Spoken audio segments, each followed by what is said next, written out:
Today, we are talking about career development goals with Jeff Perry. Jeff Perry is a leadership and career expert known for helping individuals, teams, and organizations unlock their potential in all facets of life. Given his background in engineering, business, and leadership, he specializes in working with engineering and technical professionals. But the principles he shares are universal. He is the author of the award-winning book, The Intentional Engineer, A Guide to a Purpose-Driven Life and Career for Engineers and Technical Professionals, and the new book, The Intentional Career Guide to Professional Networking. Jeff received a Bachelor of Science in Mechanical Engineering from Brigham Young University and a Master of Business Administration from the University of Washington. Hi, Jeff. How are you today? Porschia, pleasure to be with you. I'm so excited to chat here. Yes, well, we are excited to have you with us to discuss career development goals. But first, Jeff, we like to find out a little bit more about you. So tell me about 7-year-old Jeff. Yes, this is an interesting question because I actually have a 7-year-old daughter, and so I'm trying to like put myself in her shoes, right? She's in second grade and she's into reading and stuff. And I remember I already had this voracious thirst for learning when I was a young child. And I was always in like competition with a couple other kids, like who could finish their work at school first so we could go, play with something else, really is what the motivation was in school. And was just really curious about the world and how things worked. And I loved building stuff. I loved going and playing outside and playing sports and soccer and basketball and other things from a young age and different things. So I just, I think I just had a natural curiosity and interest in a lot of things. And a whole lot of that has transferred to now as well, where I can just get curious and interested in a lot of different topics. I'm sure. So what did you want to be when you grew up, Jeff, since you had this curiosity about a lot of things? Yeah. So I did have some natural proclivities towards like math and science and stuff. And so it didn't take me that long. I think I was in ninth grade where I said, I'm going to be a mechanical engineer. And I never wavered from that, from, deciding that was going to be my major in college and sticking with that. And then became an engineer. And that was awesome. And so, because engineering for me was this blend of like taking the principles of math and science, but then like creating something out of that, right? And mechanical engineering was also really broad, so could go into a lot of different industries where like, okay, so my interest for where I wanted to take this, I still wasn't sure. And so I figured if I went that direction, I still had a lot of options in front of me as I explored where my career would take me. Yeah, absolutely. I've worked with a few engineers in the past, and I think you were totally right about the application of the math and science. And I've seen them pivot into different types of engineering as well, which I'm Right. sure you have seen way more of than I have. Yeah. But yeah, I've seen that with some clients. So, Jeff, tell us about some highlights or pivotal moments in your career before you became a coach. Yes, there were a few. So, right out of my undergrad as a mechanical engineering graduate, I actually went to a company and became a software engineer for a few years. And I did that on purpose to get exposure to that space. I was creating software for engineering applications, so I was still tied to the engineers themselves and doing a lot of that work and connected with the softwares that engineers were using all the time, but I wanted to learn how to write code. And I realized a few things about that is that I didn't like writing code all day.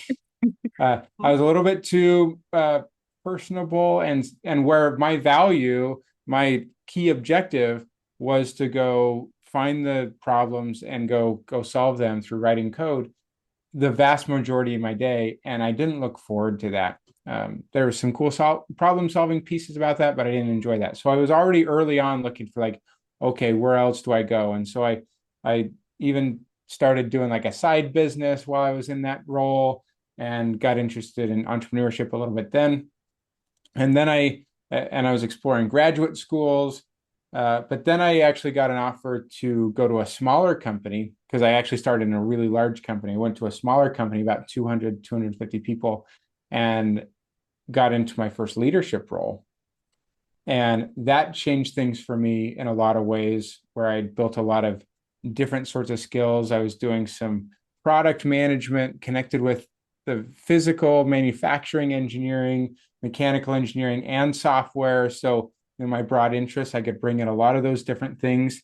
And so that was really cool to wear a lot of different hats and a high variety of things for me. And then also in there, I think I got my first taste of what kind of coaching and training was like because we merged with another company in Germany, actually. And as part of that, we rebranded and leadership shifted. And we were kind of having what I would call it a corporate identity crisis, where we were saying, like, hey, who are we going to be now with this new combined company? So we revisited values and strategy and all sorts of different things. And so we brought in some consultants that actually helped us work through some of that from a foundational mindset perspective. And I was part of the leadership team that went through like the initial 2 day training. And that shifted some things for me and some of the things I realized about myself, how I was showing up for my team and my peers and my leaders that opened my eyes to a lot of things and where my mindset was at. And I quickly raised my hand and said, hey, if we're going to be this way and we're going to adopt this as a way of being and kind of a value system for our company, they had a train the trainer opportunity where I could kind of learn how to run these workshops internally. And I did that for the whole rest of the company. And that was on the side of my engineering leadership role. But I found that I looked forward to those days where I was really working on the people side. How are we changing people perspective, culture, and how we work together in a different way compared to like accomplishing things as an engineering leader? I just looked forward to those days and I saw people transform. And that's the stuff that really thrilled me. And so then that changed in me. How can I do more of that as I move forward? I recognize that the people development space was what I got really interested in. Then there was another career crossroads, and I looked at, hey, what do I want to do next? And that's when I decided to jump into coaching. And so I like to say in a really brief version of the story that I spent a long time as an engineer building products and processes. And now as a coach and trainer, speaker, and author, my focus is building people. And I love doing that. I love it. Well, you can engineer the people, Jeff. Exactly. Uh, Exactly. so, how did you decide to focus on leadership and career coaching?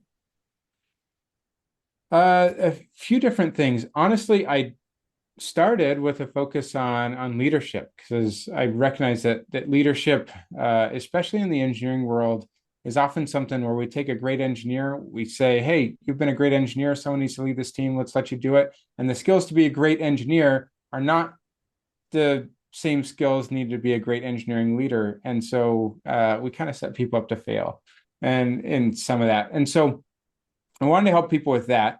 But in those early days of starting the business and hanging out my shingle, that was a tough place to be actually. So I almost unintentionally fell into the career development side because that was an easier place where I was really good at it, helping people kind of identify some of that and some of my own career crossroads and identifying, oh, some of the things that I wish I would have had resources and help to move through different pieces to figure out what I really wanted. Because there were a lot of times where I was like, I have no idea what's next for me. Because as an engineer and a lot of different professionals, there are a lot of different directions I could take my career. So finding that clarity, some of the mindset transformations that we talked about, and I still continue to work on and learning how to communicate effectively about my personal brand and other things are things that a lot of engineers don't do in terms of intentionally developing their career. And so I started doing some of that too. Like I said, sort of fell into it, but found that I love that too.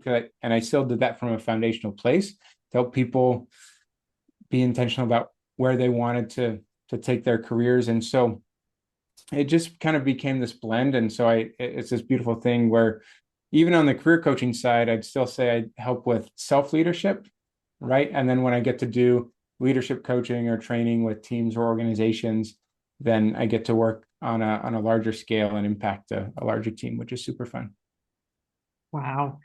Well, Jeff, you touched on a lot of great things there. Before we get too deep in with career development, I noticed that you have a strong emphasis on being intentional in your books Mhm. and your work. Why do you think being intentional is important? Intentionality or being intentional is a really powerful word. And I might even say it's a powerful state to be in.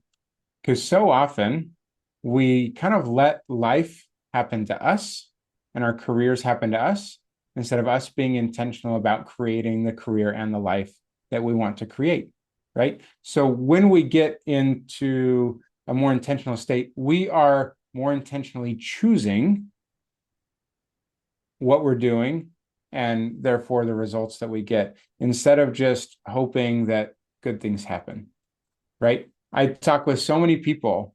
I mean, very often, the vast majority of people that I end up talking to are experienced professionals in their careers. They've done some good things. And on paper, their career looks like it's been going well and they've been successful. And yet, they have this sense that something's missing, something's misaligned, it's not right. And they're not finding the fulfillment, the joy, the growth, and the other things out of their career, or it's not connecting or aligned with their personal life and the other things that they care about. And so when we back up and we say, hey, what do you really want? What do you really care about? What are your intentions? Then some powerful things can happen. I mean, in some contexts, we hear like, hey, set your intention. Maybe if there's any like yoga practitioners out there, they're like, okay, you go into a yoga practice or a meditation or something, like set your intention for what you want this to be.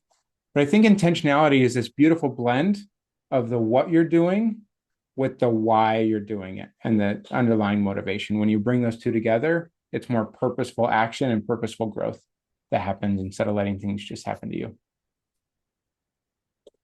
Very well said. Very well said. We discussed designing your career development plan back in episode 54. What are your thoughts about having a career development plan? So the interesting thing about my approach to this is one of the things I work with people a lot is getting more clarity about what they want and where they're headed in their lives and their careers. Because like I struggled with, and so many people struggle with, like, hey, where do I go? What do I want to be when I grow up? Right? We get asked that question when we're kids. We still get asked that question, and we still become adults and professionals. We're still like, I still don't know what I want to be when I grow up. Right? It happens all of the time. And so my approach to this is a little bit balanced in terms of I don't think that it's necessarily helpful to have this expectation that you're going to have this perfectly mapped out 5, 10, 20-year plan where you've got like a treasure map and X marks the spot and we've got this. But also having no plan, having no goals, having no direction is also completely unhelpful. I sometimes use the comparison, if people are familiar with the Alice in Wonderland story where she gets caught in Wonderland. She's going through the dark forest and she gets to a fork in the road. The Cheshire Cat's there.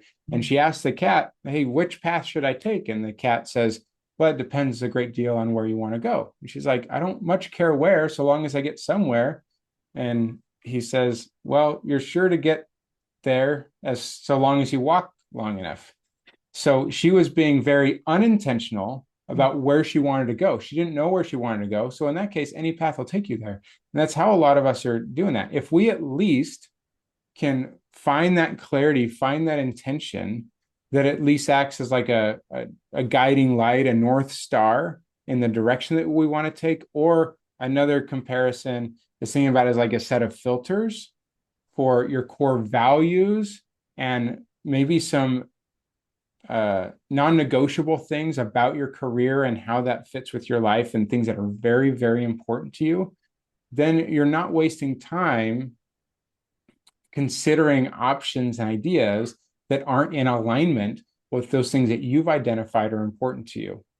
So yeah, we can get some details around if you want to make a certain amount of money and you want to live in a certain place, maybe you prefer remote, maybe you prefer hybrid, maybe you prefer in person, the types of company you want to work for, a mega company, you want to work for a mid-size or a startup.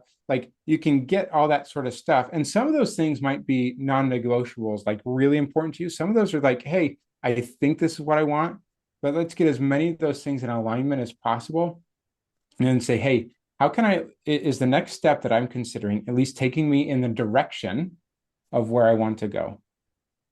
And also balancing that with the realities of life, right? So plenty of people, in tech has been a crazy few years with a ton of layoffs and other things. We're seeing a lot of that in the government space right now and other places. And so, all that career uncertainty. And so sometimes you just have to do what you need to do to get through. But still, again, can we be as intentional as possible and not, put our goals by the wayside forever? Maybe we need to do something that isn't perfect right now. We're not necessarily going to find that perfect job or perfect career path right now, but will at least lead us to, and we can still be focused on what those goals are for the future. So anyway, a little bit of a balanced approach in terms of let's find that guiding light, that set of filters that helps us as we make decisions as they come along. Yeah, I really like the Alice in Wonderland analogy for intentionality, I should say. I sometimes describe it as having a choose your own adventure book, right? And I don't know if people remember those books, but they were huge in the 90s when I was a kid, and you could literally choose your own adventure and read the book, and the story would be different. So, I love it, Jeff. I love it. And so I've heard you mention a bit about, being in alignment and having filters, core values, and your non-negotiables. What do you think are some of the best ways to create career development goals? Yeah. So if you have all those things as your foundation, then you can build on, okay, what does that mean? So goals can be kind of two different flavors, right? They can be kind of achievement goals, like I will get to a certain place, right? They can also be sort of like habit goals in terms of actions that we want to take, right? And also like I want to let go just a little bit of the word goal and recognize that sometimes some people have a negative and difficult connotation with goals, right? And let's just acknowledge that for a second. And the data is interesting where, think about like New Year's resolutions. The data says that only 9% of people actually achieve their New Year's resolution. So it's pretty low. And a whole good chunk of that, I think it was like 40 or 50%, only set goals because they felt like a pressure to do so, right? So let's let go of some of that and say, you don't have to set goals. No one is forcing you to do that. But again, you can set goals or intentions or use whatever language you want to set if you feel like that's helpful for you. And if you're going to do that, make those as aligned as possible with your values and with your non-negotiables and these other things. Then you can set the actions that you want to take to achieve things. And I think it's probably more important more often to focus on the habit or the recurring goals, the actions to take. We might call these leading indicators instead of tailing indicators, so that we can focus on the process of becoming and growing and doing. And I might say being who we're trying to become, while maybe detaching from a certain expectation around the certain outcome in a certain timeline, right? Which sometimes can have a, negative experience around, or maybe people have had negative experience. Hey, I set these goals and I was expecting to do X, Y, or Z by a certain time or make a certain amount of money by this. Or maybe I'm out of a job and I thought I was going to have a new job in 3 months and then it didn't happen. And they just feel devastated because of that. So it's being fully committed to the process, but maybe unattached from the results, because being so emotionally attached actually wraps us up and actually sometimes even diminishes our chance of achieving those things. So it's a little bit about my approach to some of that. So identify especially and commit to the process and the actions, building the accountability, the people are going to be helping you, and the things that you're committed to doing that will lead you to the results that you want, but being unattached to those actual results. But Jeff, I love it. And another way I kind of think about that is when people talk about controlling what you can control, right? So when I hear you talk about, the habit goals and those kind of recurring actions, behaviors, beliefs, right, that someone might have that they could control, focusing on those, and sure, having a goal as kind of more of a broad uh, guiding star, but not necessarily being attached to it has to happen at this specific time in this specific way on this specific timeline, if that makes sense. Um, so yeah, I love it. I love it. And I also loved your point of you don't have to set goals. And I have clients that don't set goals either, or they, to your point, call them intentions or they use some other terminology. But we'll say that I think the majority of my clients do set goals, though. So, from your perspective, what are some of the biggest challenges you've seen professionals and executives have with their career development goals? A lot of different things that we could go. So first of all, like I think the big challenge, and we've talked a lot about this, like starting from that strong foundation of the values and those other things, is that most people don't do the work to really clarify what those things are, right? And if you're setting goals because you feel like you should be setting goals, but you're not setting them and identifying them from that foundational place, that's a huge challenge, and you're going to start misaligned from the very beginning. Okay. And the same thing when anyone's trying to make some sort of career transition or they get laid off or something, they just jump into, okay, let me just update my resume, my LinkedIn, and start applying. But they don't, first kind of step back and say, hey, where do I actually want to go? Can I clarify that intention? Can I get my mindset right and figure out my communication strategy, my personal brand? They're going to often take things in a misaligned direction, right? So again, going back, the challenge is let's clarify those things first. If we don't do that, we're going to have challenges. Second is not building in. I mean, so I think that setting the goal at that point, once you've identified those things, is usually the easy part, right? It's the staying connected with that and continuing forward that's actually the greater challenge than if we set that from an aligned perspective. And so second is not getting help and support as you do that and trying to achieve your goals all alone. Okay. So Porschia, you and I would maybe a little bit biased, would highly suggest people get coaches or the things like that to help them with that. You don't always have to have coaches, but other mentors, family support, good friends who can be accountability partners. There's a lot of data that suggests that accountability has a huge impact on goal achievement.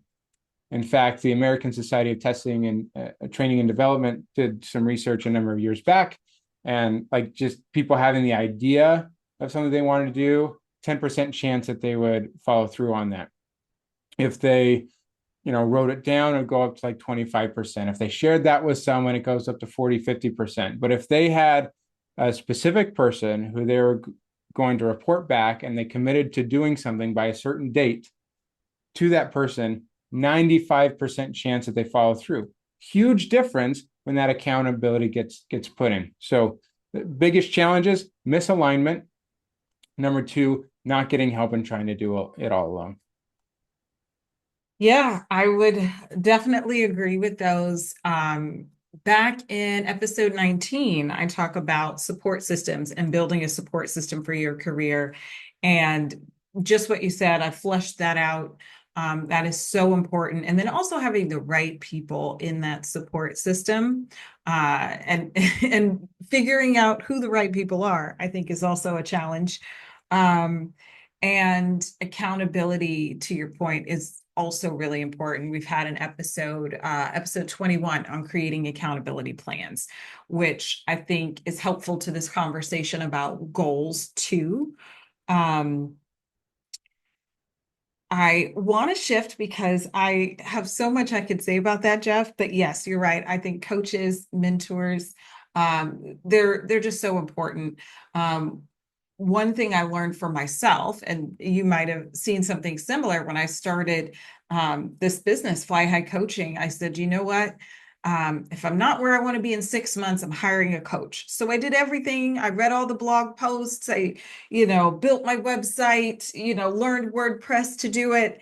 And I wasn't where I wanted to be. So I said, you know what? I'm hiring the coach. And so I think also to your point about accountability, um, you've got to stay true to yourself and decide if that is a goal that you have, that you're going to stick with it. Because the people that I see quit are the ones that just kind of keep floundering and then lose that steam. Yeah, it's an interesting mental exercise to wonder how much more quickly would you have made progress had you started with a coach, Yeah. right? And so a lot of people feel like, oh, I can't afford it or anything else, right? And so they flounder without that help, and they're actually in a worse space 6 months later because they've tried to do that all alone without that help and support. And so if we can look at getting that help, if it's coaching, like as an investment, not just a cost, that we're investing in ourselves, which is always the best investment that we can make, then it changes our mindset about what that means and also what's possible, and helps us be willing to, yeah, sometimes we do need to invest in some of those things, but rarely, if ever, you're going to regret that. Agreed. So you mentioned investing, but what are some additional tips you can share to help people who want to focus on their career development goals?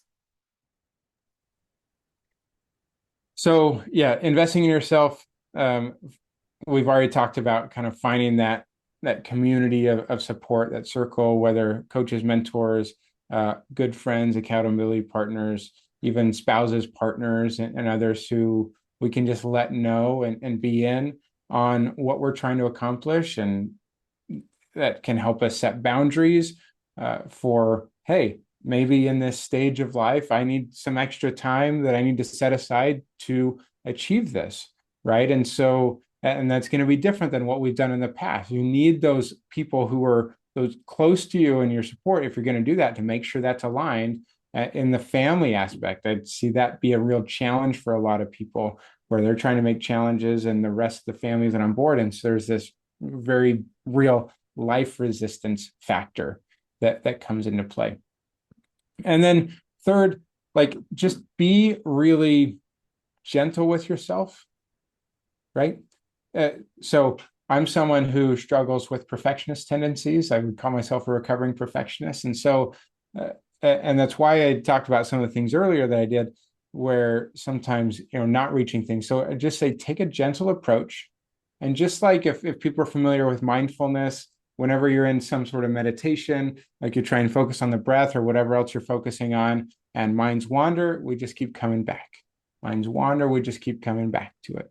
Okay. Same deal with whatever your goals are. As you're seeking to take action, you're going to have days, you're going to have weeks that are hard, and other things come into play, or life happens, right? Be gentle with yourself, and you say, you know what, I'm just going to come back, right? I'm just going to come back. I'm going to recommit. It wasn't perfect yesterday. Now, don't use that as an excuse. Take ownership, right? And say, how can I keep building this towards where I want to go and be better? But be gentle and not dig into the shame of maybe not doing what you wanted to do, and just keep coming back to it with a gentle, non-judgmental approach, so that you can stay focused and motivated on that. And if you need that extra help, find someone who supports you and believes in you, who can give you that pick me up. Lean on those relationships, to because sometimes we need to borrow someone else's belief in us, so we can believe in ourselves again. Yeah. And your point about being gentle is so important. I think most of our clients are have some kind of workaholic tendencies or recovering perfectionists. I'm one too, and that's just a really important thing to be mindful of. So, Jeff, tell us more about your business and your books. Yeah, great. So again, like we've already talked about, I specialize in working with engineers and technology professionals. And on the career coaching side, I primarily work with people who are trying to make intentional career transitions or upgrades.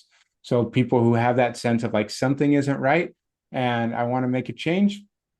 Then I have a program called the Engineering Career Accelerator where we work through that intentional change. And it's a hybrid approach. We've got a number of different layers of resources, but they get one-on-one time with me, so we can go deep into all the things that are necessary. We already talked about in the intro. Written a couple books thus far. There's probably more coming. The Intentional Engineer, which actually won an award in the last couple of months, which is cool. And then a smaller, really action-oriented book of the Intentional Career Guide to Professional Networking. So I've loved becoming an author. It's something that I wanted to do for years, and I finally committed to doing that. And so that was a huge goal, to Yeah. use that word, for me. And I got the help, and I got coaching, and I got editors to help support me along the way, so I could stay true to that.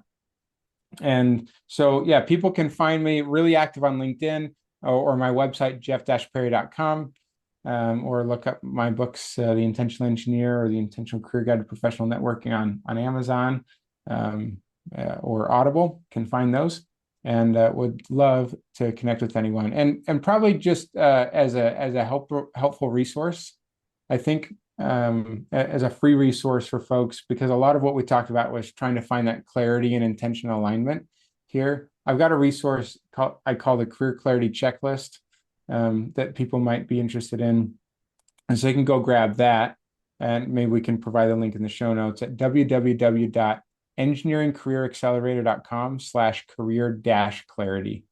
And I'll make sure to get you that link, Porschia, so you can add that. But that's a free resource that people can get that has a number of exercises to get closer to like those deeper motivations and identify some of those things to gain alignment and find the support that they need to move towards that intentional career development that they're looking for. That's great. We will provide those links in the show notes so people can find you online and on social. But what is the best way for someone to get in touch with you, Jeff?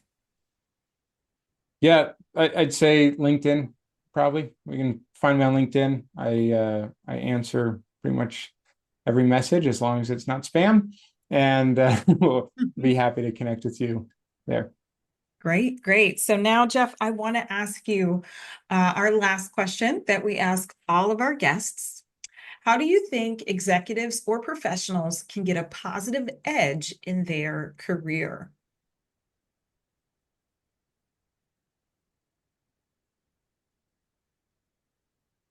We're going to go back to the thing we've been talking about this whole time. Be intentional, right? Because the edge in your career, like the career, building a career of meaning that's a purpose and and uh, and things that you care about isn't just about titles or amount of money that you're making or some of those things. And those things are great and they're important. And if they're really important to you, then fabulous, especially if you have purposes behind those things and where you want to place those things and the influence you want to have on that. Then that's fabulous. But make sure that you're not neglecting those other things that are deeply important, your family, your friends, your relationships. Because what we're trying to build is not just a career of influence, but a life of influence. And what does that look like for you? Be intentional about what that means for you and how your career aligns with that. And you'll be much more likely to actually be successful in those things. I love it. A life of influence, Jeff said. That's a writer downer. So, Jeff, you've shared a lot of insights with us today, and I'm sure that our listeners can use it to be more confident and have more clarity in their careers. We appreciate you being with us.